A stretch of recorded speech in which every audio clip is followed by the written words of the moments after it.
तो हम लोग आज का कार्यक्रम स्टार्ट करते हैं। आज लेंस के लिए थोड़ा प्रैक्टिस कर लेंगे, कुछ क्वेश्चंस में लेके आया हूँ, कुछ थोड़ा आगे भी पढ़ेंगे।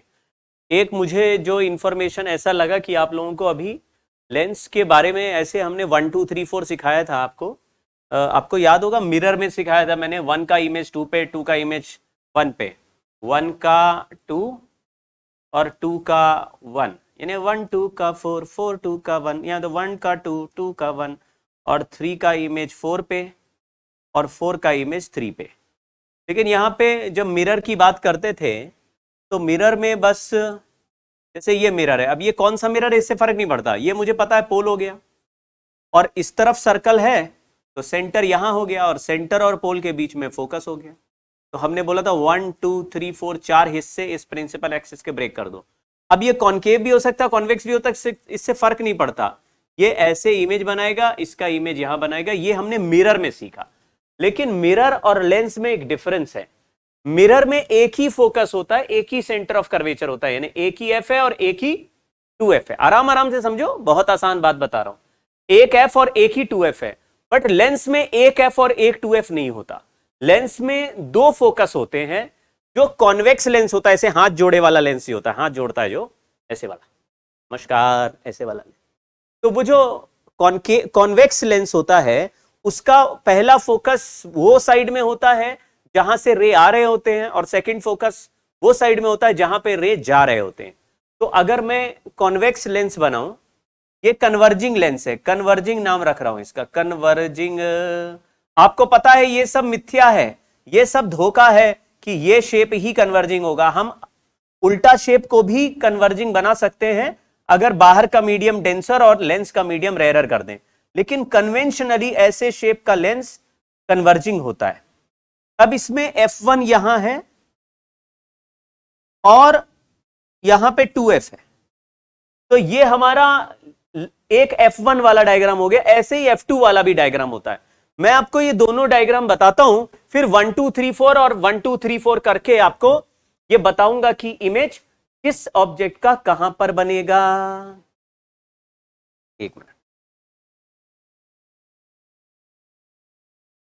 देखते जाइए भाई। ये देखो, यहां पे मैंने ये F1 के हिसाब से ऑब्जेक्ट के पोजीशन को डिवाइड कर रहा है। देखो इस लेंस में F1 पहले आता है फिर F2 आता है। आप इतना याद करना पड़ेगा, पहले F1 आता है फिर F2 आता है, और F1 और 2F1 के हिसाब से इस प्रिंसिपल एक्सिस को 4 हिस्से में ब्रेक कर दो और आंसर राइट से लेफ्ट की तरफ 1 2 3 4 नंबर लिखना स्टार्ट कर दो। मतलब मैं लिखूंगा इस रीजन को 1, फिर इस रीजन को 2 और इस रीजन को 3 और इस रीजन को 4। जो दूसरा डायग्राम मैंने बनाया उसमें F2 और 2F2 पे ब्रेक कर दिया, F2 और 2F2 पे, और इसमें उल्टे डायरेक्शन से 1 2 3 4 लिख दो। यहां पे लिख दो 1, यहां लिख दो 2, यहां लिख दो 3 और यहां लिख दो 4। अभी मैं ऐसे छोटा छोटा इसलिए लिख रहा हूं क्योंकि ये मैं इंटरनली बता रहा हूं आपको, फिर बाद में छपा हुआ आ जाएगा। अब आपको फिर से वही बोलना है, 1 का इमेज 2 पे और 2 का इमेज 1 पे, 3 का इमेज 4 पे और 4 का इमेज 3 पे।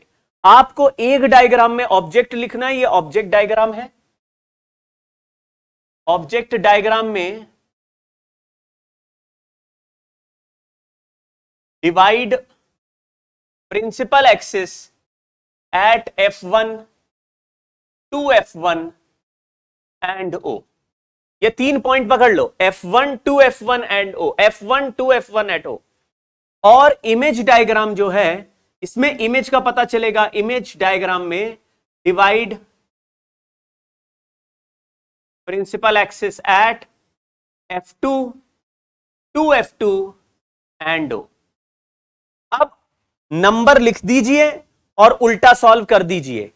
देखो ये बहुत बढ़िया ट्रिक है, इससे हर ऑब्जेक्ट का इमेज आपको पता चल जाएगा। जो तरीका मैं बता रहा हूं उससे पता चल जाएगा।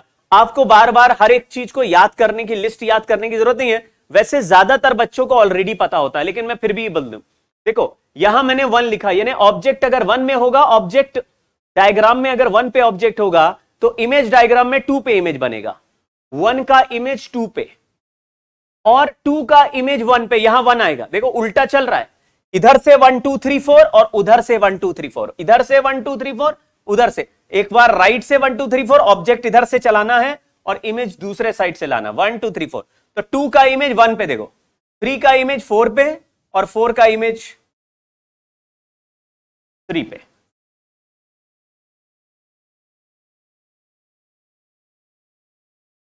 वन का इमेज 2 पे, 2 का इमेज 1 पे, 3 का इमेज 4 पे, 4 का इमेज 3 पे। अगर ये बात आप याद रख पाए तो बहुत बढ़िया, नहीं तो कभी भी आप ऐसे डिजाइन बना के निकाल सकते हो। 1 2 3 4, F1 टू F1 पे डिवाइड करो, 1 का 2, 2 का 1, 3 का 4, 4 का 3। बस यहां पे object side F1 two F1 पे डिवाइड करेंगे, image side F2 to F2 पे। इसी ऑब्जेक्ट को दोबारा बना रहे। मैंने फिर से बोला, ऑब्जेक्ट डायग्राम को, ऑब्जेक्ट वाले लाइन को प्रिंसिपल एक्सिस को डिवाइड कर दो। At F1 two F1 and O। तो ये पॉइंट O है, ये F1 है, ये 2F1 है, ये कॉनकेव मिरर लेंस है और इसका जो है राइट साइड में होता है, यानी जिस तरफ से लाइट रे आ रही है उसके अपोजिट साइड में। तो पहले F2 आता है, बाद में F1 आता है, पहले F2 आता है, बाद में F1 आता है। 1 2 3 4 इधर से और 1 2 3 4 उधर से, उल्टा। 1 का इमेज 2 पे, 2 का इमेज 1 पे, 3 का इमेज 4, 4 का इमेज 3। अगर आप थोड़ा भी सोच पाए तो ये कभी रटने की जरूरत नहीं पड़ेगी। यहां पे ये रियल ऑब्जेक्ट है, रियल ऑब्जेक्ट, और किसी भी रियल ऑब्जेक्ट का वर्चुअल इमेज है।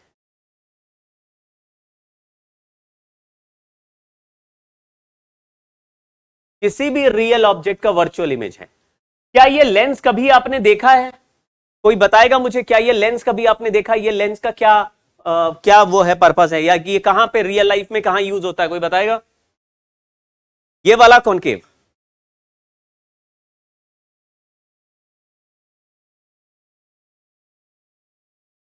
ये कॉनकेव है, diverging lens used in peep whole.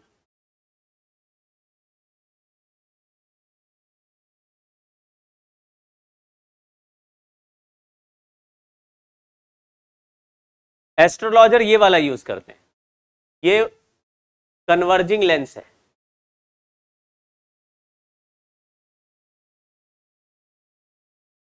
Magnifying glass,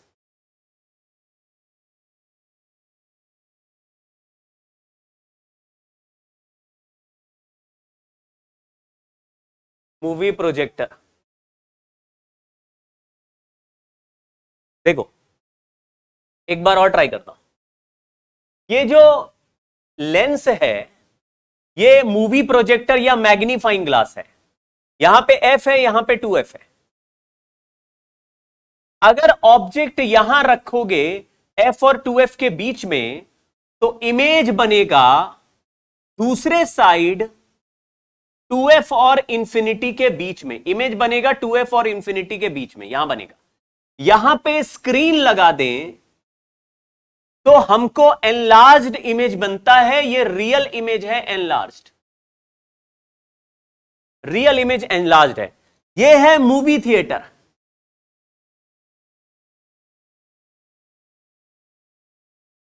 अब ये सिचुएशन है छोटा ऑब्जेक्ट से एनलार्ज इमेज बनाना, लेकिन क्या सर इसका उल्टा भी ट्रू है? बिल्कुल ट्रू है। अगर ऑब्जेक्ट को 2F और इंफिनिटी के बीच में रखोगे, ये F हो गया, ये 2F हो गया, इसको सेंटर ऑफ कर्वेचर नहीं बोलते, F 2F। तो 2F और इंफिनिटी के बीच में रखोगे तो इमेज F और 2F के बीच में बन जाएगी, लेकिन ये इमेज स्मॉल बनेगी, रियल इमेज है स्मॉल। तो रियल ऑब्जेक्ट का रियल इमेज बनता है क्या? रियल ऑब्जेक्ट का रियल बड़ा इमेज भी बन सकता है, रियल ऑब्जेक्ट का रियल छोटा इमेज भी बन सकता है। ये मूवी हॉल नहीं है, ये आपकी मर्जी है, ये तो इसका कोई ऐसा पर्पस नहीं है। तीसरा जो केस है कि अगर ऑब्जेक्ट को लेंस और फोकस के बीच में रख दो, लेंस और फोकस के बीच में ऑब्जेक्ट को रख दो, तो इस ऑब्जेक्ट के इमेज को आप पीछे ही एनलार्ज्ड देखेंगे।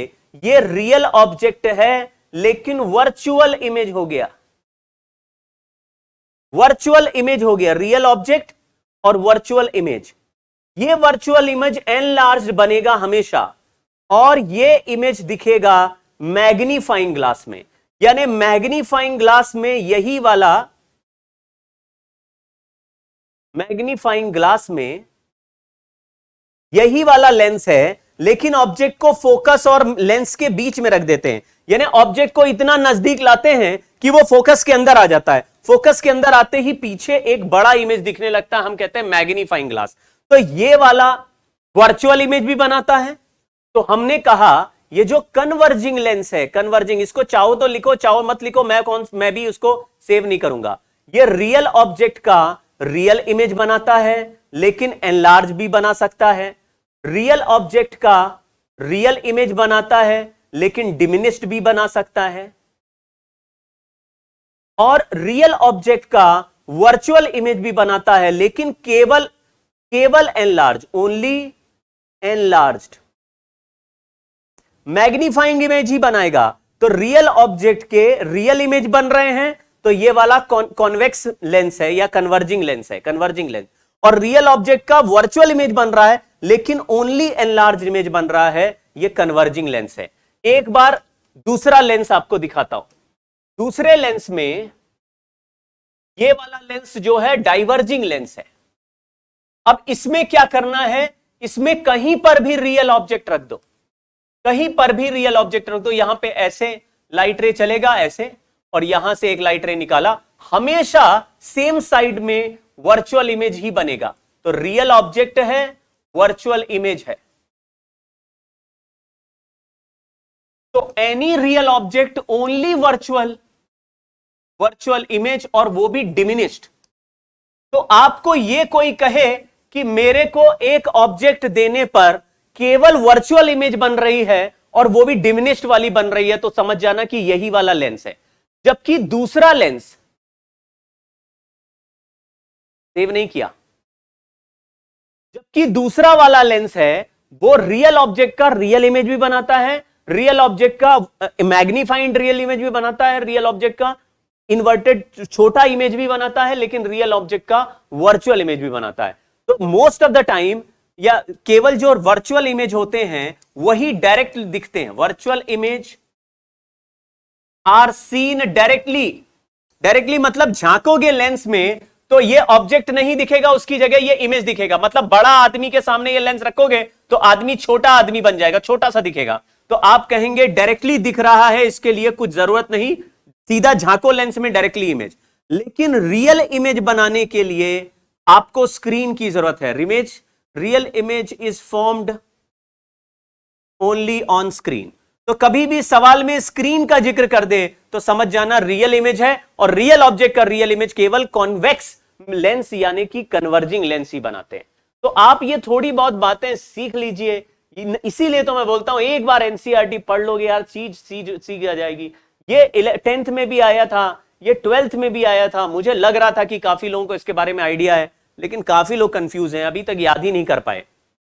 तो आपको पीक होल याद करना है। पीक होल कौन सा वाला, जो होटल के रूम के दरवाजे पे लगा रहता है, उससे बाहर झांकते हैं तो वेटर को ये नहीं कहते थोड़ा पीछे चले जाओ या थोड़ा आगे आ जाओ। वेटर उल्टा भी नहीं दिखता है, वेटर सीधा है, सीधा ही दिखता है, बट वेटर बड़ा है और वो थोड़ा छोटा दिखता है। लॉबी बड़ी है, पूरी लॉबी श्रिंक होके थोड़ी छोटी दिखती है। हम कहते हैं पीछे कहीं पर भी लॉबी में कोई होगा, सब दिखाई देते हैं, थोड़ा सा ऐसे डिस्टॉर्टेड और पिचके दिखते हैं।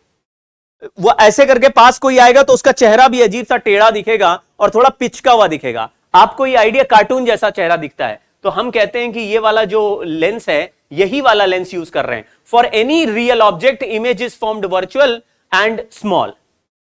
जबकि मैग्नीफाइंग ग्लास में इमेज हमेशा वर्चुअल नहीं बनता, उसमें फोकस के अंदर अगर हाथ दूर रखोगे तो मैग्नीफाई नहीं करता है, वो कुछ दिखेगा ही नहीं। तुम पास लाओगे लेंस को हाथ के, तब जाके बड़ा हाथ बन जाएगा, तो आप कहेंगे हाथ पीछे है, इमेज भी पीछे, वर्चुअल इमेज हो गया, बड़ा हो गया, इसका मतलब मैग्नीफाइड हो गया। कैमरा लेंस में होता है, कैमरा लेंस की कहानी थोड़ी अलग है। ये सेव नहीं हो रहा है इसलिए आप इसको आगे बढ़ते हैं। तो ये दो चीजें मैंने सिखा दी। कभी भी कोई लेंस है, मान लो ये वाला लेंस है, अभी ये फिर से बता देता हूं, मान लीजिए ये लेंस है, यहां f1 लिखो, यहां पे 2f1 लिखो, और बच्चों 1 2 3 4 लिख दो। फिर यही लेंस दोबारा बनाओ, यहां f2 लिखो, यहां 2f2 लिखो, और फिर इधर से 1 2 3 4 लिख दो। 1 का इमेज 2 पे, 2 का इमेज 1 पे, 3 का इमेज 4 पे, 4 का इमेज 3 पे। यह है हमारा कहानी इस चैप्टर का।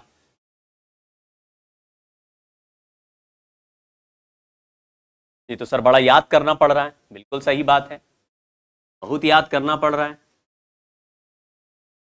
अगर ये सब चीजें याद करने में दिक्कत है और मेहनत करने में दिक्कत है भाई, तो इंजीनियरिंग के लिए वैसे भी दिक्कत हो जाएगी। देखो यहां पे F1 इधर है, 2F1 इधर है, लेकिन नंबरिंग राइट से ही होगी 1 2 3 4। यहां पे F2 इधर है और 2F2 इधर है, नंबरिंग लेफ्ट से होगी 1 2 3 4, मतलब राइट से लेफ्ट की तरफ 1 2 3 4। अब 1 का इमेज 2 पे, यानी कहीं पर भी रियल ऑब्जेक्ट रख दोगे, वर्चुअल इमेज यहां पे ही बनेगा छोटा सा। 1 पे ऑब्जेक्ट 2 पे इमेज, 2 पे ऑब्जेक्ट 1 पे इमेज, 3 पे ऑब्जेक्ट 4 पे इमेज, 4 पे ऑब्जेक्ट 3 पे इमेज, ये अपने आप हो गया। लेकिन ये सब वर्चुअल ऑब्जेक्ट हैं। मोस्ट ऑफ द टाइम ये वाले ऑब्जेक्ट आपको दिखाई नहीं देते, आपको most of the time real object ही दिया जाता है। और रियल ऑब्जेक्ट का कहां पे इमेज बन रहा है? वर्चुअल इमेज बन रहा है। मिरर के सामने हम यहां से देख रहे हैं, यहां से रे आ रही है।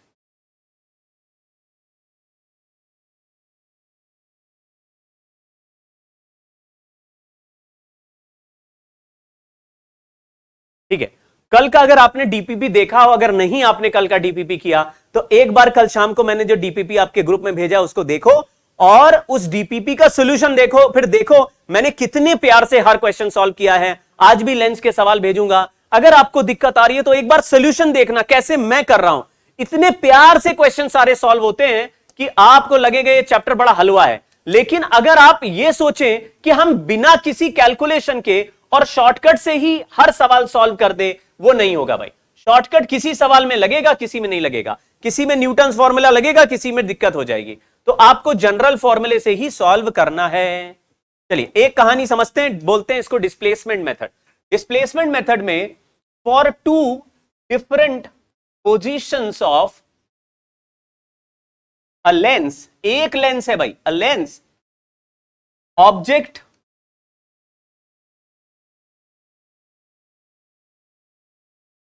Image of a fixed object, यानी ऑब्जेक्ट को खिसकाना नहीं है, image of a fixed object is formed on a fixed screen. तो आपको स्क्रीन वाला शब्द सुनते ही समझ में आ गया कि रियल ऑब्जेक्ट है और रियल इमेज है। ये कन्वर्जिंग लेंस है, कन्वर्जिंग लेंस। इसका मेथड का जो फायदा है उससे हमें लेंस का फोकल लेंथ पता चलेगा। To find focal length of a converging lens. देख लो, मैंने एक लेंस बनाया, इस लेंस के सामने एक ऑब्जेक्ट रख दिया। आपने कहा मान लो ये ऑब्जेक्ट का डिस्टेंस u है, इसके पीछे पे एक स्क्रीन ऐसा है जिसपे इसका इमेज बन रहा है, ये इमेज हो गया, ये डिस्टेंस v हो गया, ये स्क्रीन है।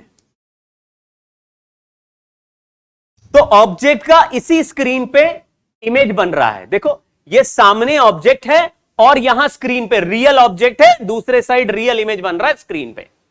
अब मैंने कहा कि इस लेंस का ये पोजीशन नंबर 1 है, ये पोजीशन 1 हो गया।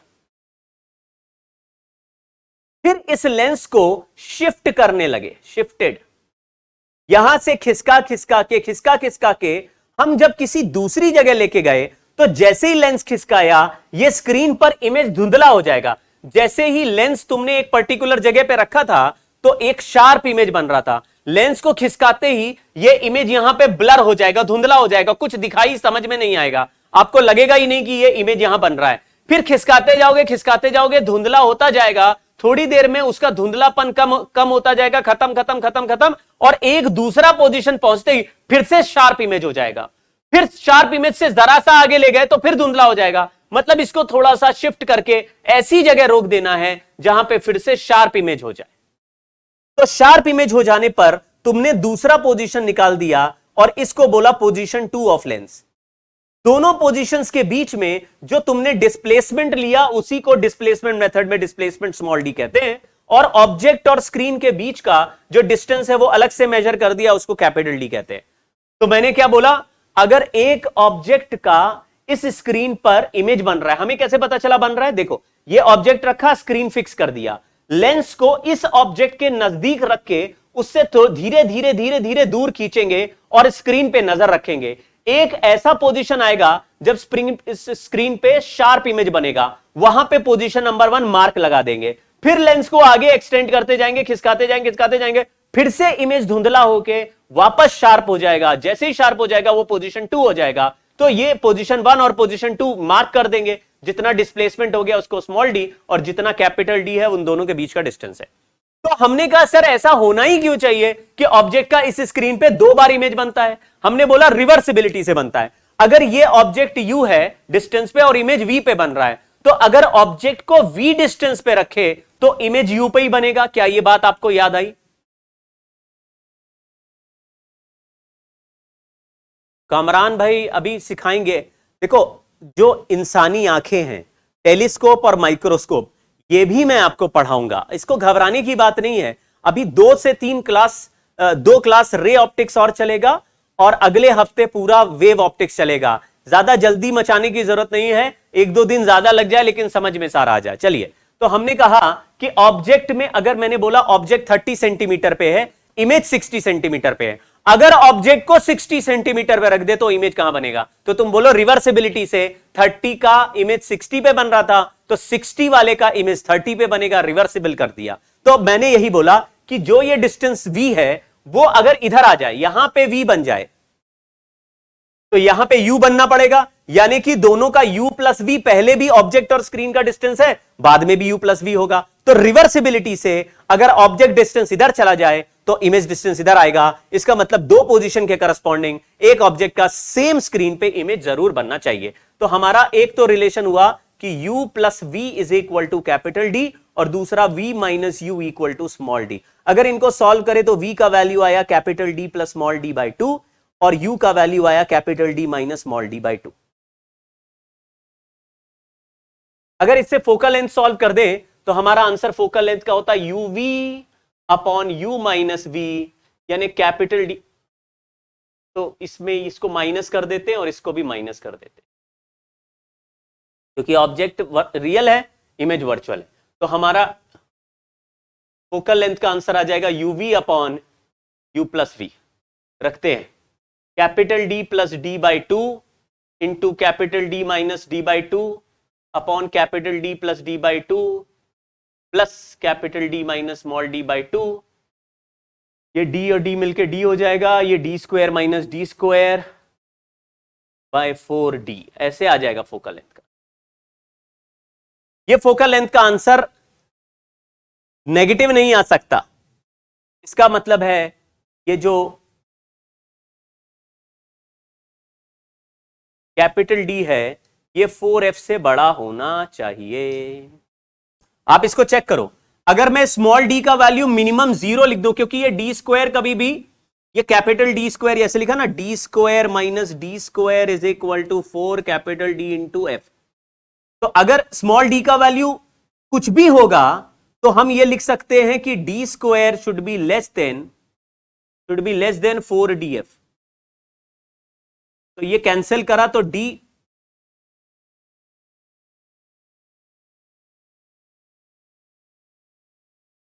स्क्वायर में से d स्क्वायर माइनस करके 4df बन रहा है, यानी कैपिटल डी स्क्वायर का value greater than equal to 4df होना चाहिए। डी स्क्वायर वाला डी कैंसिल कर दिया तो D must be greater than 4f होना चाहिए। इसका मतलब है ऑब्जेक्ट इमेज के बीच का गैप या ऑब्जेक्ट और स्क्रीन के बीच का गैप अगर 4d से कम है तो आपको डिस्प्लेसमेंट मेथड काम नहीं करेगा।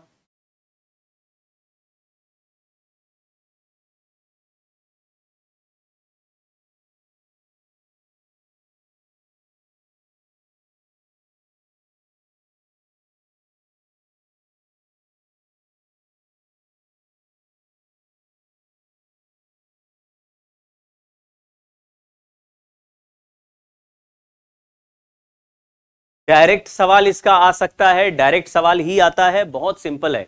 ये दो लेंस नहीं है, ये पोजीशन 1 ऑफ द लेंस है और उसी लेंस को खिसका के पोजीशन 2 पे ले जाएंगे तो ऑब्जेक्ट का डिस्टेंस एक साइड से ज्यादा हो जाएगा, इमेज डिस्टेंस कम हो जाएगा और ऑब्जेक्ट और इमेज का सम अगर पहले वाले ऑब्जेक्ट और इमेज के सम के बराबर हो जाएगा वैसे ही इस फिक्स्ड ऑब्जेक्ट का इसी फिक्स्ड स्क्रीन पे इमेज बन जाएगा। प्लीज बता दीजिए ये बैच मेरे ऐप में कब तक रहेगा? तो पूरे एडवांस तक रहेगा भाई, कहां टेंशन ले रहे हो, एडवांस तक रहेगा, ये अभी हटेगा नहीं।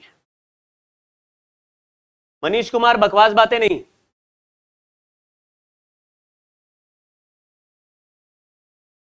अच्छा यहां पे एक चीज और देखो कि पहला मैग्निफिकेशन देखेंगे height of image 1 upon height of object equal to v by u. बाद में जो सेकंड मैग्निफिकेशन आएगा वो height of image 2 upon height of object equal to u by v, क्योंकि ये v की जगह u हो गया, u की जगह v हो गया, यानी पलट गया तो हम ये लिख सकते हैं इन दोनों का प्रोडक्ट 1 हो जाएगा। इसका मतलब है m1 इंटू m2 का वैल्यू 1 है। इसका मतलब height of image 1 into height of image 2 equal to height of object का स्क्वायर।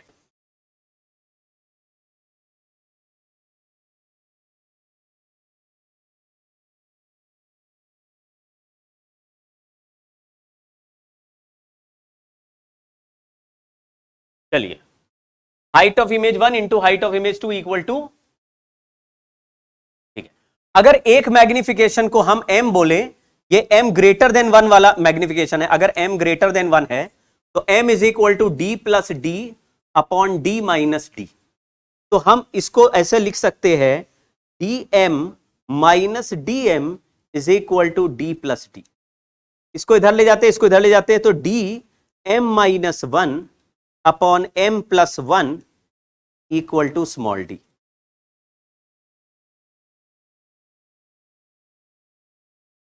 आपको मैंने एक लेंस दिया, मैंने बोला इसका फोकल लेंथ बताओ, तो क्या उसका चार्ट के फोकल लेंथ बता लोगे? क्या देख के फोकल लेंथ बता लोगे? सर ये ऐसा लग रहा है इसका फोकल लेंथ 20 सेंटीमीटर है सर, देखिए एक बार मैंने सूंघा मुझे पता चल गया। नहीं ना, आप कोई एक्सपेरिमेंट करोगे तो आपने लेंस लगा दिया, आपने इधर कैंडल लगा दिया, आपने इधर स्क्रीन लगा दिया, अब आप इधर से इधर लेंस को खिसका रहे हैं और आप कह रहे सर एक बार भी इमेज नहीं बना।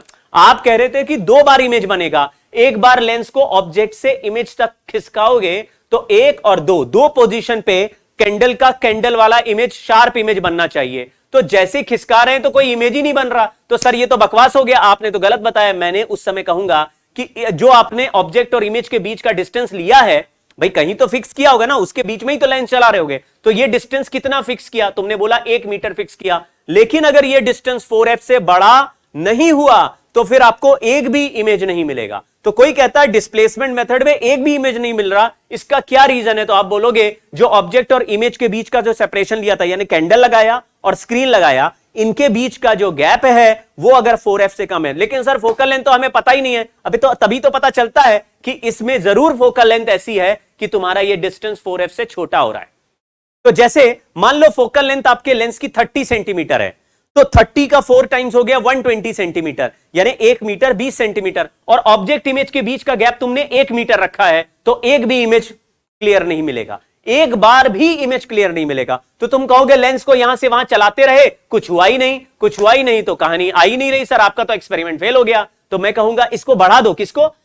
कैंडल और स्क्रीन के बीच के गैप को बढ़ाओ और बढ़ाओ। तो तुमने बोला इसको हमने 1.5 मीटर कर दिया, अब होगा क्या? मैं बोलूंगा अब होगा। अगर अब हमको वैसे तो पता नहीं है, लेकिन कभी ना कभी गैप बढ़ाने से लेंस को खिसकाने पर 2 पोजीशन के लिए इमेज आएगी, लेकिन वो तभी आएगी जब d ग्रेटर देन 4f होगा।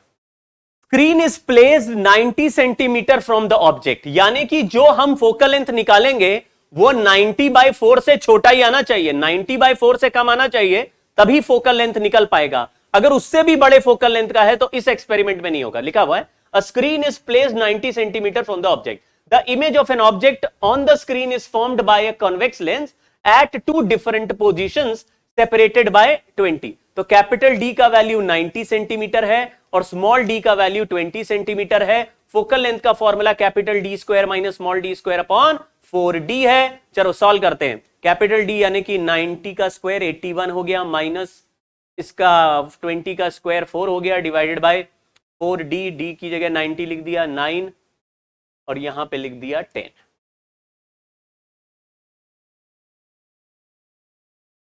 तो सॉल्व कर 81 माइनस 4 77 डिवाइडेड बाय 36। ऐसा लग रहा है।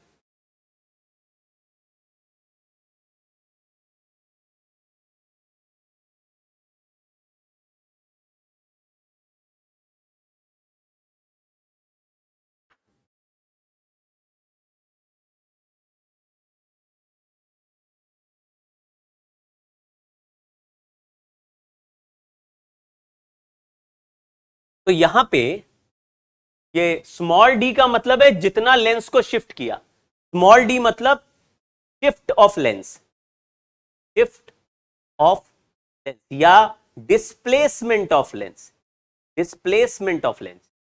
डिस्प्लेसमेंट मेथड है, लेंस को डिस्प्लेस करना पड़ रहा है।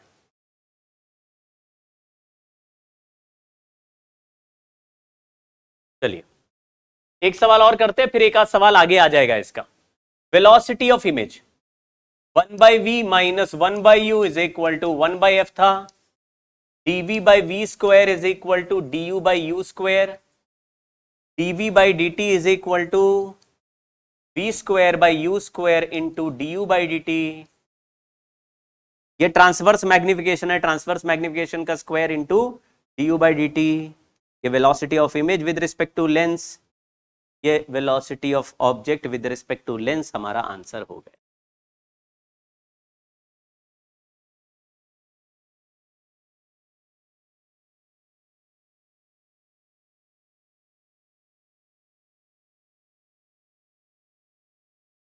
If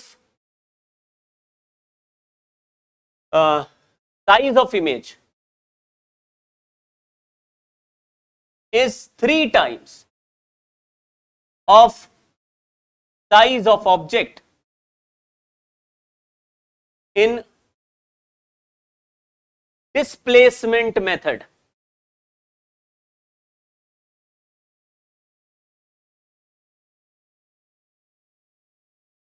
displacement of lens for 2 positions is, या फॉर की जगह बिटवीन कर देते, between 2 positions is 20 centimetre, find focal length and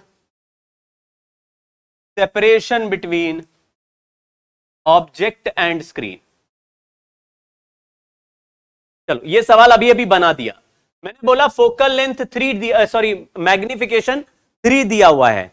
लिखा है कि मैग्निफिकेशन, अगर एक मैग्निफिकेशन 3 होगा तो दूसरा मैग्निफिकेशन 1/3 होगा, अगर एक मैग्निफिकेशन 3 है तो दूसरा 1/3 होगा, क्योंकि दोनों मैग्निफिकेशन का प्रोडक्ट 1 है, एक v/u होता है तो दूसरा u/v, अपने आप पलट जाता है। तो ये मैग्निफिकेशन ग्रेटर देन 1 वाला लिखा हुआ है हमने, 3 वाला, दूसरा मैग्निफिकेशन 1/3 होगा। चलिए तो अभी मैंने आपको सिखाया small d is equal to capital D into m-1 upon m+1। इसमें लेकिन वही वैल्यू रखना है जो ग्रेटर देन 1 वाला, m+1 m-1 upon m+1 small d। तो स्मॉल d का वैल्यू 20 सेंटीमीटर दिया है और 3 + 4 यहां 4 से मल्टीप्लाई कर दिया और 3 - 1 यानी कि 2 से डिवाइड कर दिया तो कैपिटल D आ गया।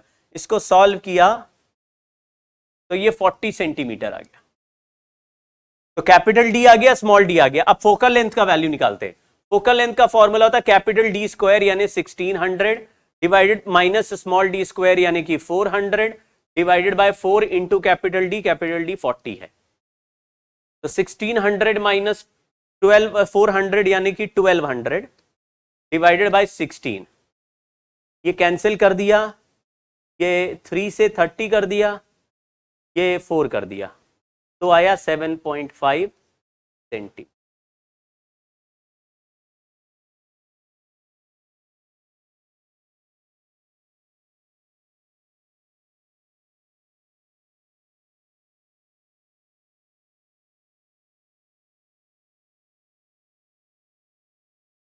क्या ये सवाल समझ में आया?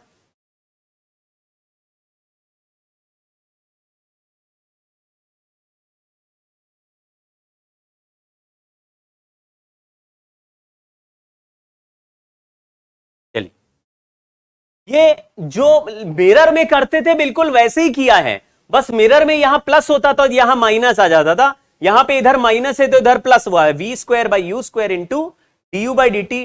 D you by D t object का वेलोसिटी होता है और d v by D t image का वेलोसिटी होता है। ये प्रिंसिपल एक्सिस के अलोंग है, इसको बोलते हैं अलोंग प्रिंसिपल एक्सिस।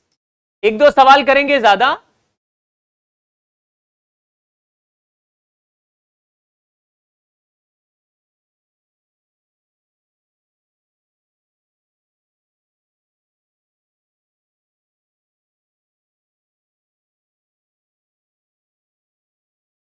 चलिए, लिखा है object is at distance 20 metre from convex lens of focal length 0.3 metre. The lens form image of the object if the object moves with the away from the lens with the speed 5 meter per second, speed and direction of image will be। तो सवाल ये है कि 20 metre पे lens, focal length 30 centimetre है, 20 metre पे lens रखा है, तो हमारा जो मैग्निफिकेशन यानी ट्रांसवर्स मैग्निफिकेशन होता है f upon you plus F होता है। ये शायद किसी को याद हो, किसी को नहीं याद होगा। f की जगह मैंने +20 लिखा, u की जगह f की जगह मैंने +0.3 लिखा और u की जगह 20 + 0.3 और इसका होल स्क्वायर।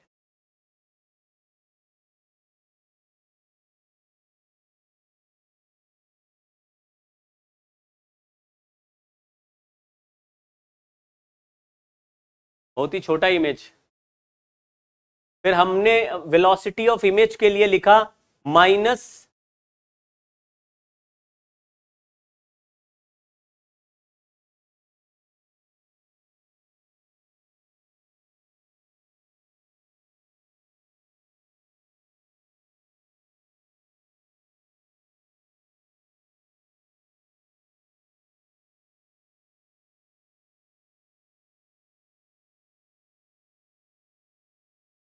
ऑब्जेक्ट का वेलोसिटी लिखा है 5 मीटर पर सेकेंड।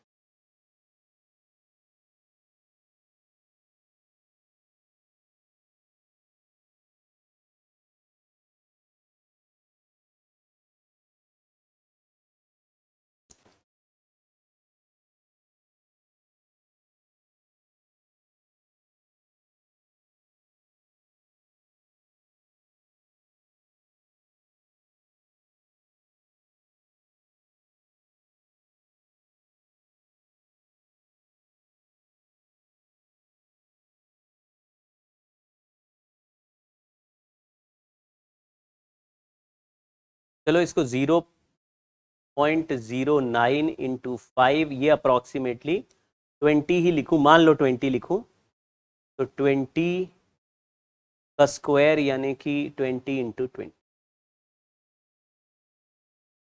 ये 2 0 यहां से हटा देते, 2 0 यहां कर देते, 10 का पावर -4 हो जाएगा। तो 45/4 इंटू 10 का पावर -4 यानी 111 इंटू 10 का पावर -3 मीटर पर सेकेंड ऐसा आ जाएगा। तो हमारा 1.11 के आसपास का आंसर डी वाला दिया हुआ है।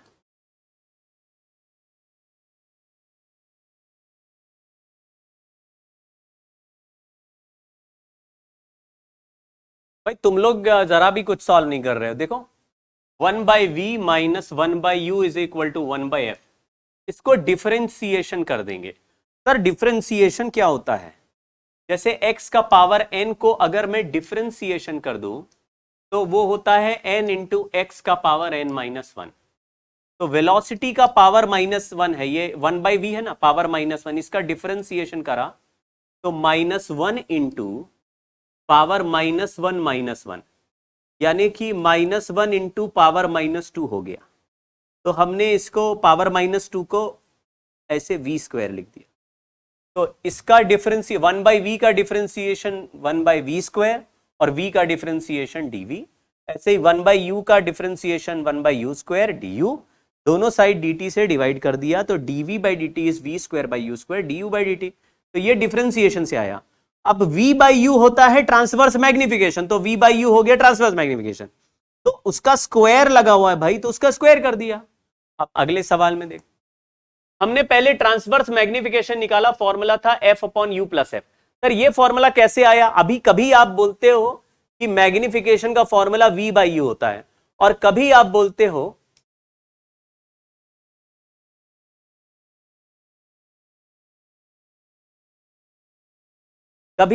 हो मैग्निफिकेशन का फॉर्मूला कुछ और होता है, तो f upon you plus F होता है। ये कैसे आप निकालते हो मुझे तो पता नहीं, तो मैंने लिखा 1/v minus 1/u equal to 1/f होता है। इसको इधर भेज दो, तो 1/v is equal to 1/f plus 1/u होता है। अच्छा, तो फिर 1/v का वैल्यू हो जाएगा uf upon you plus F. अब यही सब चीजें मैं कैलकुलेट करता हूं, आप कहते हैं सर बहुत टाइम लग गया, इतने टाइम में तो हमारा सिलेबस हो जाता, ये हो जाता, वो हो जाता। अब देखिए लोग यही पूछ रहे हैं मुझसे कि सर ये कैसे हुआ। मैंने अब ये v का वैल्यू सॉल्व किया तो आया uf upon you plus F. अब ये हो गया, तो यहां पे रख देते हैं। तो देखो कैसे रखा मैंने, ये v की जगह लिखा uf upon you plus F, v की जगह लिखा, और नीचे u है, अब u से u काट दिया तो आया f upon you plus F. ये लास्ट क्लास में मैंने बताया, लेकिन जो वीडियो देख के कल का लास्ट क्लास का नहीं आए तो उनको यही लगेगा ये पता नहीं कहां से लिख दे रहे हैं। ये कल के क्लास में हो गया था। ट्रांसवर्स मैग्निफिकेशन का आंसर आया f upon you plus F. f की जगह लिख दिया 0.3, क्यों? क्योंकि फोकल लेंथ 0.3 मीटर दिया है। u लिख दिया -20 क्योंकि रियल ऑब्जेक्ट है, -20 प्लस f की जगह 0.3। ये तो ऐसे ही रहेगा, यहां पे होल स्क्वायर नहीं है। फिर मैंने लिखा velocity of images transverse magnification का स्क्वायर अपॉन ये, तो ये 0.3 अपॉन 19.7, 0.3 अपॉन 19.7 का होल स्क्वायर। यहां माइनस था लेकिन प्लस कर दिया, होल स्क्वायर पूरे में कर दिया, ये आ गया इंटू 5। सॉल्व किया तो 1.11 आ रहा है, क्योंकि मैंने इसको अप्रोक्सीमेटली 20 ले लिया। वैसे 19.7 का होल स्क्वायर करेंगे तो ये नंबर थोड़ा और छोटा आएगा, तो ये नंबर ये इससे थोड़ा सा बड़ा आ जाएगा।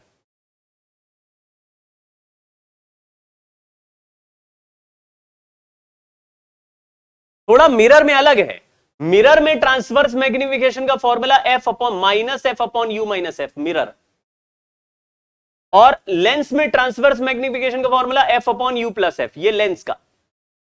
थोड़ा दिमाग लगाओ यार, याद कर लो ना, 2-4 बार लिख के देखो, याद हो जाएगा भाई। हाँ, object is approaching a thin convex lens of focal length 0.3 with a speed of 0.01 meter per second. Find the magnitude of rate of change of position and lateral magnification of image when the object is at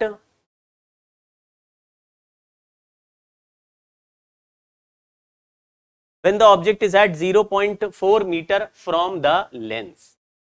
ठीक है, तो ये object distance हो गया u, minus लगा देते हैं, f का वैल्यू है 0.3। हमारा वेलोसिटी ऑफ इमेज का फॉर्मूला होता है वेलोसिटी ट्रांसवर्स मैग्निफिकेशन का square into velocity of object. Transverse magnification होता है f upon you plus F, और उसका होल स्क्वायर कर देंगे into velocity of object, velocity of image. f की जगह लिख दिया 0.3, इसकी जगह लिख दिया -0.4 प्लस 0.3, और उसका होल स्क्वायर कर दिया इंटू वेलोसिटी 0.01। इसको सॉल्व करते हैं तो 3 और ये आ गया नीचे 1, तो 3/1 हो गया, स्क्वायर कर दिया तो 9 हो गया। 9 इंटू 0.01 यानी 0.09 metre per second is velocity of image.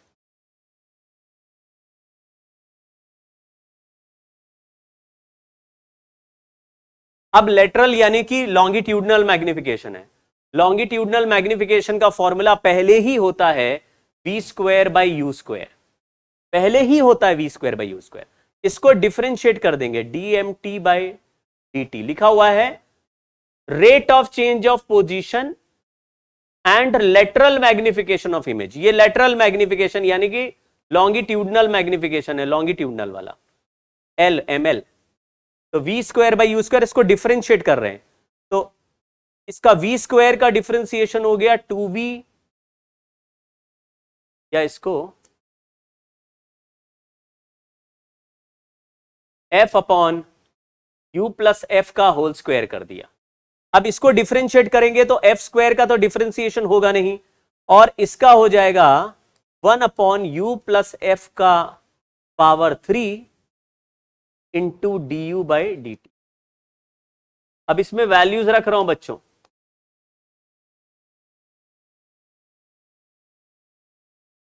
I hope आपको शायद लॉन्गिट्यूडनल मैग्निफिकेशन की कुछ बात याद आ रही हो।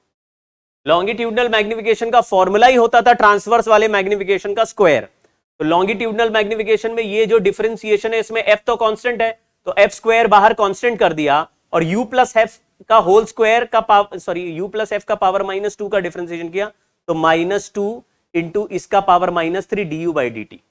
अब du by dt velocity of object है और इसको रख रहे हैं, तो dml बाई dt is equal to 2 f upon u plus F का whole square 1 upon u plus F into D you by D T, और यहां पे 2 भी है। -2 इंटू इसका रेशियो अभी हमने निकाला था तो 3 आया था, 3 का स्क्वायर 9 आ गया था, तो ये 9 हो गया, इंटू इसका वैल्यू अभी अभी हमने निकाला था तो 0.04 प्लस 0.3 यानी कि 1 upon -0.1 into D you by D T is 0.01। तो माइनस से माइनस हट गया, पॉइंट से ये एक पॉइंट हटा दिया, तो 9 इंटू 2 है और ये 0.1 है, यानी कि 1.8 dml बाई डी टी हो। मैग्निफिकेशन का कोई यूनिट नहीं होता तो ये बस पर सेकेंड हो गया।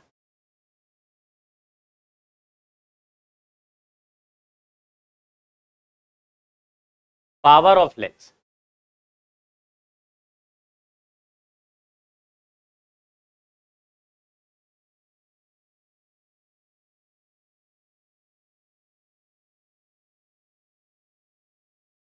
अगर डायोप्टर नाम के यूनिट में कन्वर्ट करना है तो 100 से डिवाइड कर दोगे फोकल लेंथ इन सेंटीमीटर, तो पावर ऑफ लेंस आ जाएगा।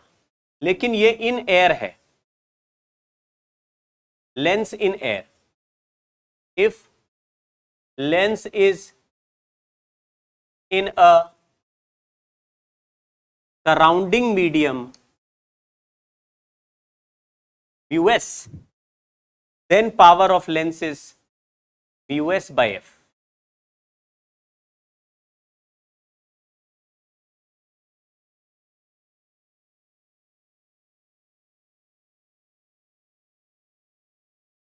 देवोजीत का एक सवाल है कि वेलोसिटी ऑफ ऑब्जेक्ट और वेलोसिटी इमेज का डायरेक्शन कैसे लेंगे। वैसे मैं डायरेक्शन नहीं ले रहा हूं, लेकिन आप डायरेक्शन ले सकते हैं। ध्यान से देखो, मान लीजिए ऑब्जेक्ट यहां है, तो रे किधर चल रहा है, आप कहेंगे रे राइट में चल रहा है, तो कौन सा डायरेक्शन पॉजिटिव हो गया, राइट साइड वाला डायरेक्शन पॉजिटिव हो गया।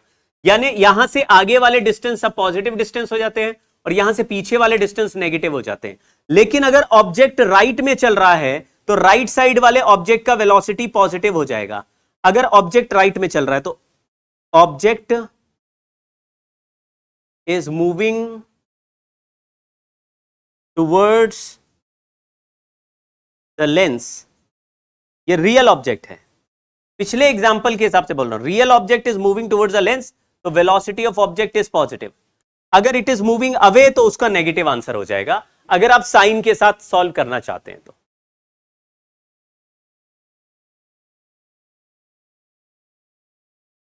अगर डायोप्टर्स में यूनिट है तो पावर का फॉर्मूला 1 अपॉन फोकल लेंथ है, मीटर में रख दो, 100 बाय फोकल लेंथ है, सेंटीमीटर में रख दो। क्योंकि मीटर का सेंटीमीटर बनाएंगे तो 100 सेंटीमीटर हो जाएगा। पावर वैसे रेसिप्रोकल ऑफ फोकल लेंथ होता है, लेकिन most of the time focal length का आंसर सेंटीमीटर में होता है, तो 100/f लिखना है। मीटर में है तो 1/f लिखना है, तो आंसर डायोप्टर में आ जाएगा। डायोप्टर एक यूनिट है विच इज पावर, ऐसे डी में आ जाएगा डायोप्टर।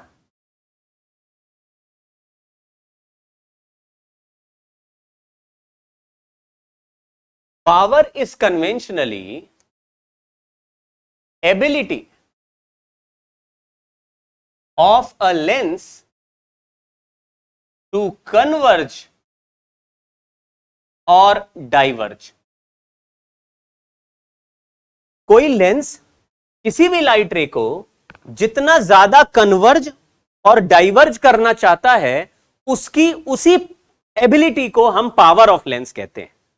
क्योंकि अगर पैरेलल बीम भेजें तो एक लेंस लाइट रे को जिस डिस्टेंस पे कन्वर्ज करता है वो फोकल लेंथ है। तो हमें पता चल गया, अगर मैं कहूं एक लेंस ऐसा है जो दूर जाके कन्वर्ज कर पा रहा है और दूसरा लेंस ऐसा है जो पास में कन्वर्ज कर रहा है, अगर मैं कहूं किसने ज्यादा कन्वर्ज किया, तो आप कहेंगे जिस लेंस का फोकल लेंथ कम है उसने ज्यादा कन्वर्ज किया। दोनों लाइट रे पैरेलल आई, एक ने दूर जाके कन्वर्ज किया, यानी कम एंगल डाउन किया, और दूसरे वाले ने ज्यादा एंगल मोड़ा। जिसने लाइट रे को ज्यादा एंगल मोड़ दिया उसकी मोड़ने की ताकत ज्यादा है, उसी ताकत को हम पावर कह रहे हैं। कन्वेंशनली पावर कन्वर्जिंग पावर ही होता है, यानी अगर कन्वर्ज कर रहा है कोई लेंस, कन्वर्जिंग है, तो उसका पावर पॉजिटिव आएगा, और जो डाइवर्जिंग लेंस है उसका पावर नेगेटिव आएगा। तो पावर ऑफ लेंस हमने करा कि फोकल लेंथ का रेसिप्रोकल कर देते हैं लेंस के। क्यों फोकल लेंथ का रेसिप्रोकल क्यों करते हैं? क्योंकि जिसका फोकल लेंथ कम आता है उसकी पावर ज्यादा हो जाएगी, और जिसकी फोकल लेंथ ज्यादा आएगी उसकी पावर कम हो जाएगी। तो हमने इसका रेसिप्रोकल कर दिया। अब क्योंकि यहां मीटर में लिखोगे अगर लेंस को, तो पावर का आंसर डायोप्टर में आ जाएगा। यहां डी यूनिट लगाना पड़ेगा, ऐसे डी लिखना पड़ेगा। Power in dioptre is 1 focal length in metre. अगर आप सेंटीमीटर में लिखते हैं तो 100/f लिख दो, यहां सेंटीमीटर लिख दो। ये डेफिनेशन हो गई पावर की। अच्छा सर, तो फिर क्या ये कह सकते हैं कि अगर हमारे पास कन्वर्जिंग लेंस है तो उसकी पावर पॉजिटिव होगी? बिल्कुल कहो। और डाइवर्जिंग लेंस है तो उसकी पावर नेगेटिव होगी? बिल्कुल कहो। तो सर मिरर के भी पावर का कोई फॉर्मूला होता है क्या? हां, पावर ऑफ मिरर का भी फॉर्मूला है। पावर ऑफ मिरर का फॉर्मूला बस उल्टा है। Power of mirror is -1 focal length of mirror. ये है पावर का फॉर्मूला। अब क्योंकि कन्वर्जिंग मिरर होगा तो उसकी भी पावर पॉजिटिव आएगी, और डाइवर्जिंग मिरर होगा तो उसकी पावर नेगेटिव आएगी। तो आप देखो, कन्वर्जिंग सिस्टम की पावर पॉजिटिव आती है और डाइवर्जिंग सिस्टम की पावर नेगेटिव आती है। यह हमेशा ध्यान रखना है कि कन्वर्जिंग में कन्वर्जिंग ऐड करेंगे, पावर ऐड हो जाएगा, वो ज्यादा कन्वर्ज करेगा।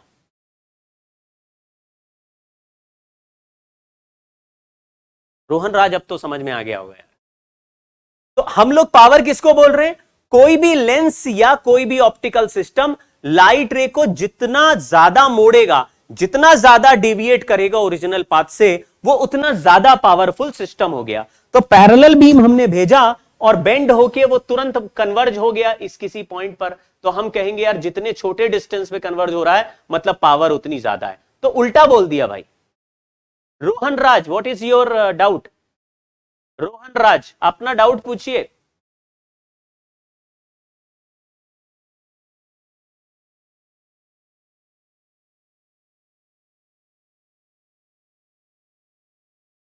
Rohan Raj, please write your doubt. चलिए, combination of lens, thin lenses का कॉम्बिनेशन कर रहे हैं। कॉम्बिनेशन में क्या है कि अगर 2 या 3 थिन लेंस हम ऐसे आपस में कांटेक्ट में रखते हैं। अब ऐसे क्वेश्चंस 2 तरीके से पूछे जाते हैं। एक, या तो सभी लेंस का रेडियस ऑफ कर्वेचर दिया जाएगा तो हम लोग सबके अलग अलग फोकल लेंथ लिख देते हैं मान लो, या अलग अलग फोकल लेंथ दिए जाते हैं। तो हमने बोला if lenses f1 f2 f3 in air are kept in contact,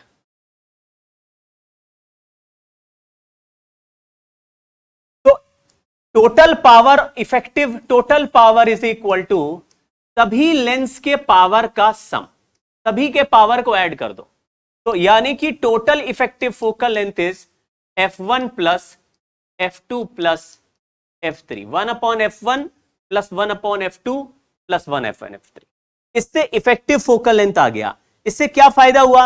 अब बोलिए, इसके सामने रख दिया है कोई ऑब्जेक्ट, बोल रहा है ये ऑब्जेक्ट u डिस्टेंस पर रखा है, तो इमेज किधर बनेगा? तो फॉर्मूला होता था 1/v minus 1/u is 1/f, लेकिन 1/f की जगह हम directly 1/f1 plus 1/f2 plus 1/f3 रख के क्वेश्चन डायरेक्टली सॉल्व कर देंगे। खेल समझ गए क्या?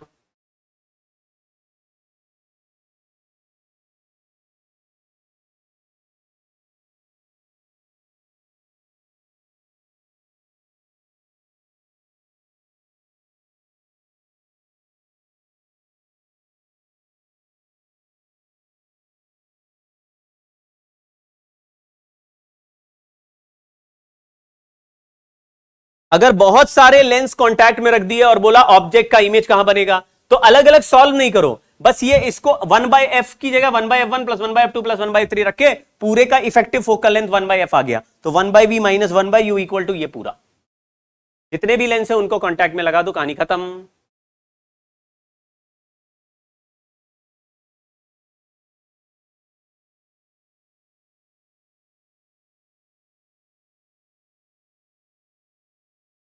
देखो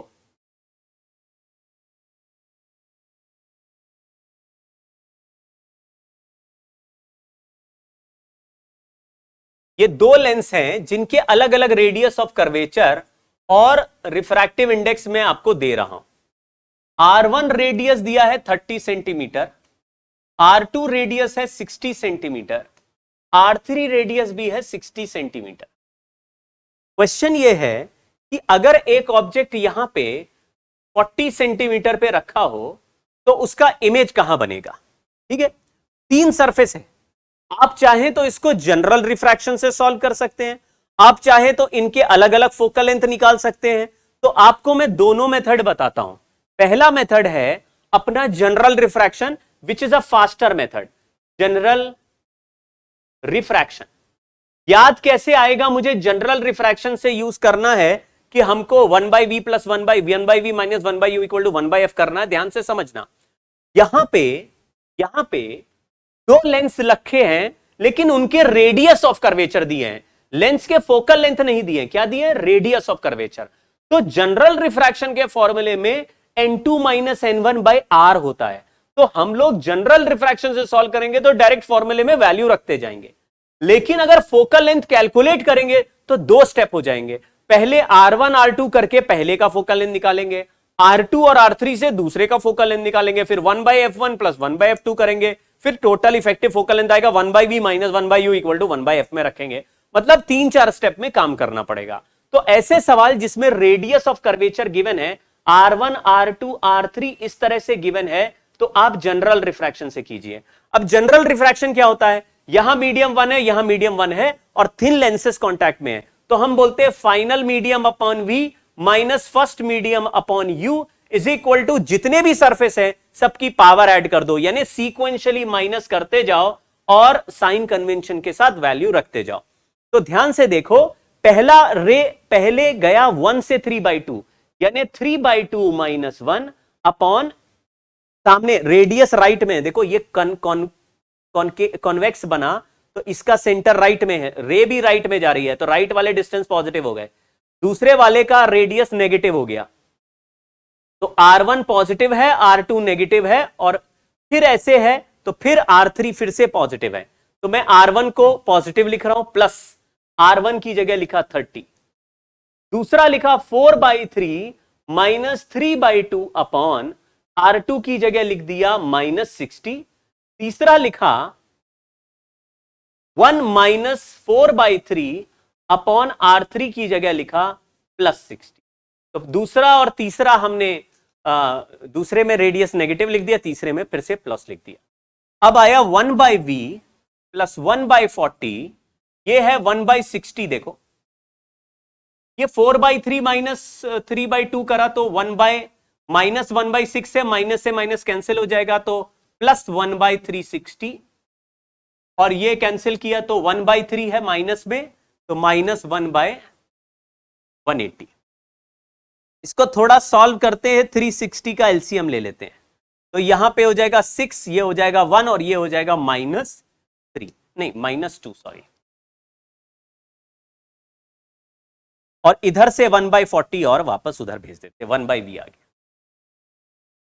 6 + 1 7 -2 करा तो 5/36 आ गया। 5/36 माइनस 9/360 कर दिया तो -4/360 हो गया। तो v का वैल्यू फाइनली कैलकुलेट करने पर -90 सेंटीमीटर आ गया। -90 सेंटीमीटर का मतलब ये ऑब्जेक्ट का यहां सेम साइड में ही 90 सेंटीमीटर अंदर इमेज बन रहा होगा। तो हमने लिख दिया virtual enlarged image, virtual enlarged image.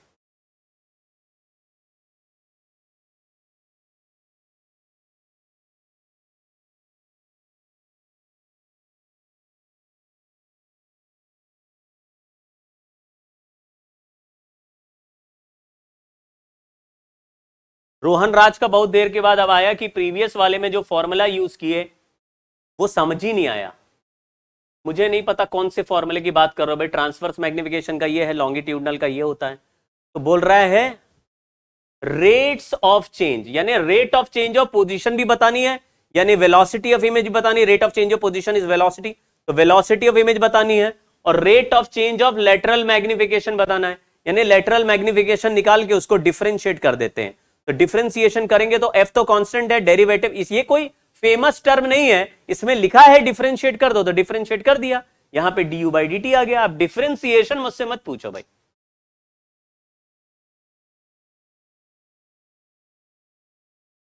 Virtual enlarge,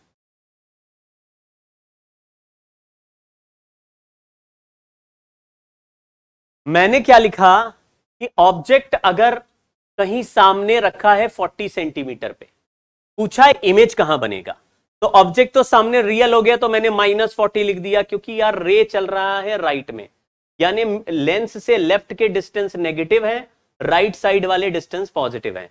तो अगर राइट से रे आएगा, ऐसे आएगा, तो जो डिस्टेंस लेफ्ट में आ गया वो माइनस हो गया, और पहला रेडियस का सेंटर राइट में आ रहा है, तो वो राइट में, जो राइट में आ गया वो पॉजिटिव हो गया, तो पहला रेडियस पॉजिटिव, दूसरा रेडियस नेगेटिव, तीसरा रेडियस पॉजिटिव। तो आगे सीक्वेंशियली माइनस करते हैं। यहां पे लेंस है 3/2 का, ये है 4/3 का, यहां भी 1 यहां भी 1। अगर लाइट रे क्रॉस करेगा तो second minus first, second minus first, 3/2 - 1 upon +30, ये पहला रेडियस 30 दिया हुआ है। फिर दूसरे में ये क्रॉस किया 3/2 से 4/3, सेकंड माइनस फर्स्ट, 4/3 - 3/2, दूसरा रेडियस 60 है लेकिन -60, तो -60 लिखा। तीसरे में 4/3 वाले मीडियम से 1 गया, तो 1 - 4/3 अपॉन +60, +60 क्योंकि इसका सेंटर राइट में आ रहा है, सेंटर राइट में यानी कि पॉजिटिव, राइट साइड पॉजिटिव है। तो जो अलग अलग रेडियस है उनके साइन लिख दिए। 1/v - 1/u is total general refraction का फॉर्मूला।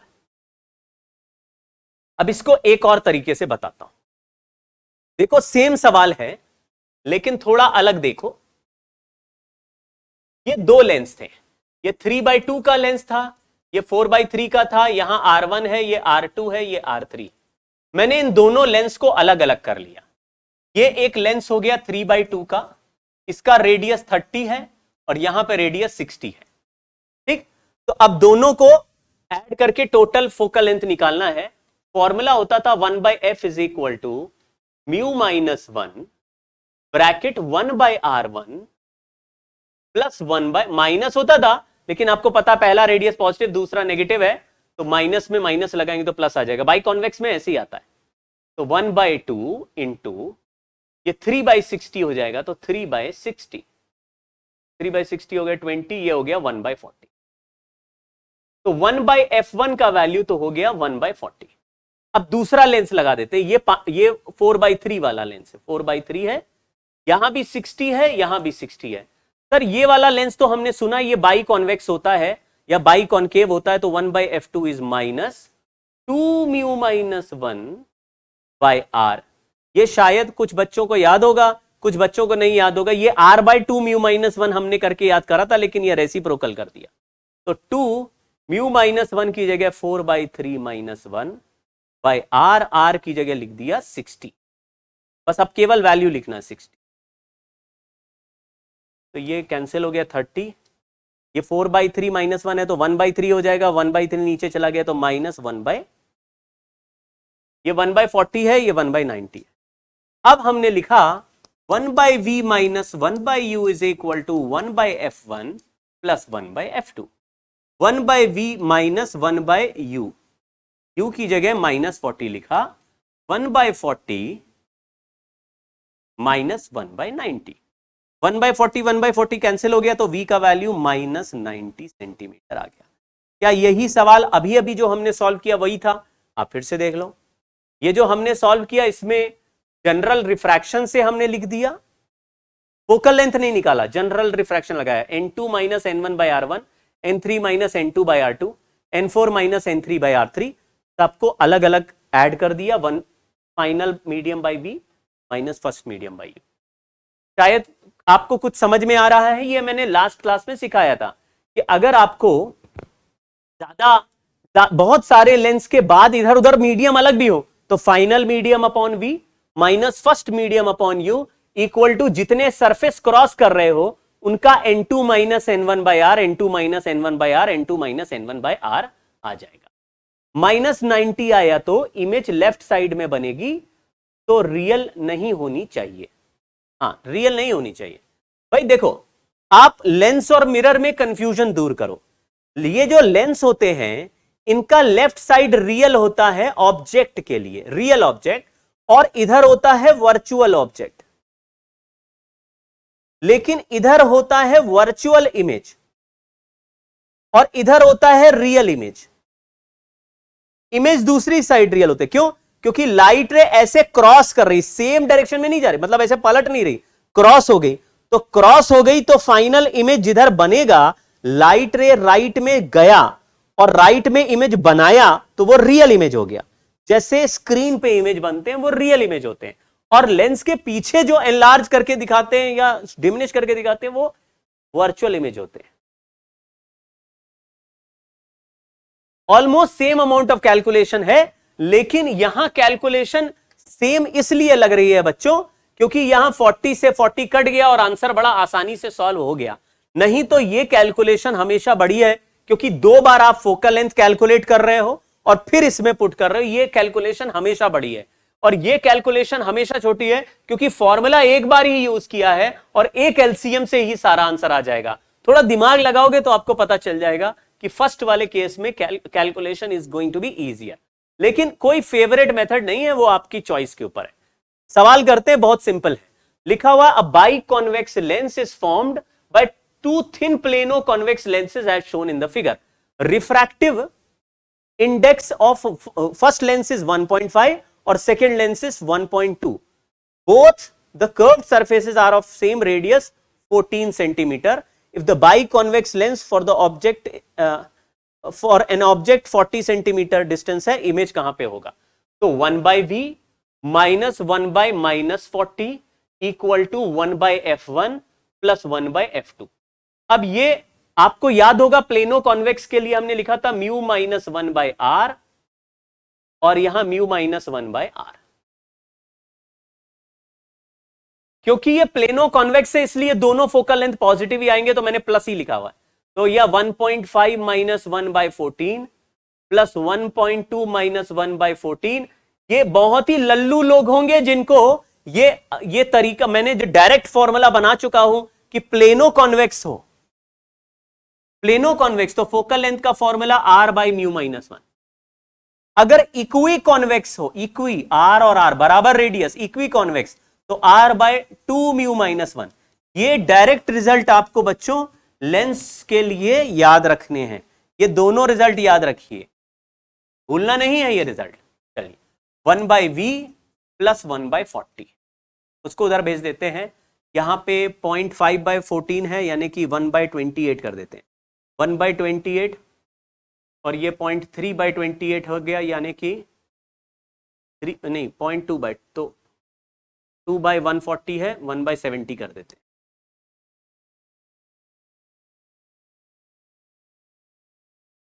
और माइनस 1 बाई 40 कर देते, तो इसको 280 कर देते। यहां लिख देंगे 10, यहां लिख देंगे 4 और यहां लिख देंगे 7।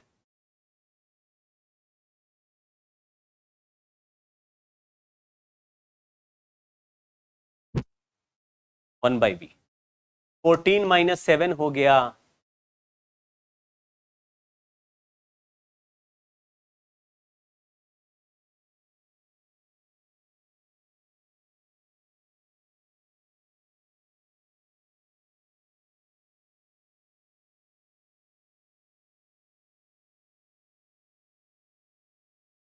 7 बाय, तो v का वैल्यू आया 280 बाई 7, यानी कि 40 सेंटीमीटर,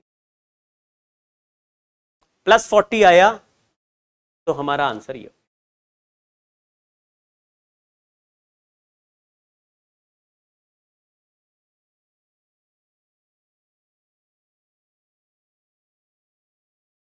मैं जो आपको सवाल करा रहा हूं, आप ये मान लीजिए कि मैंने नहीं कराया आपको, ठीक है, तो ये सवाल में आप सॉल्यूशन मत देखिए, एक बार क्लास के बाद अपने मन से पूछ के एक बार जबरदस्ती सॉल्व करना पड़ेगा। आप विश्वास नहीं करेंगे, मुझे अभी भी वो टाइम याद है जब मैं ये चैप्टर पढ़ता था, तो इस चैप्टर में यही दिक्कत मुझे भी आ रही थी कि जब मैं वैल्यूज लगाता था तो साइन में बड़ा कंफ्यूजन होता था, लेकिन और वहां पे फिर घबराहट आती है और घबराहट के बाद क्वेश्चन नहीं करने का मन करता है, ऐसा करता है कि कुछ मिसिंग है और वो हम कंट्रोल नहीं कर पा रहे हैं और फिर हमसे नहीं हो पाएगा। लेकिन एक समय ऐसा आया जब मैंने कहा कि क्वेश्चन गया भाड़ में, और हो या नहीं हो, हम सारे वैल्यूज को केयरफुली साइन के साथ रख के और देख लेते हैं, आंसर आया तो ठीक, वरना मान के चलते हैं कि नहीं आएगा, बर्बाद है ये। तो मैंने जब एक दो बार वैल्यूज डाल के देखे और जो साइन मुझे सिखाए गए थे बस वही साइन के साथ, यानी ऑब्जेक्ट के लिए राइट साइड पॉजिटिव है और मतलब ऑब्जेक्ट रियल है तो नेगेटिव है, और लेफ्ट साइड नेगेटिव है, राइट साइड पॉजिटिव है, ऐसा हमने ले लिया। रियल ऑब्जेक्ट नेगेटिव हो गए, रियल इमेज पॉजिटिव हो गए, ऐसा हमने ले लिया। Bye bye.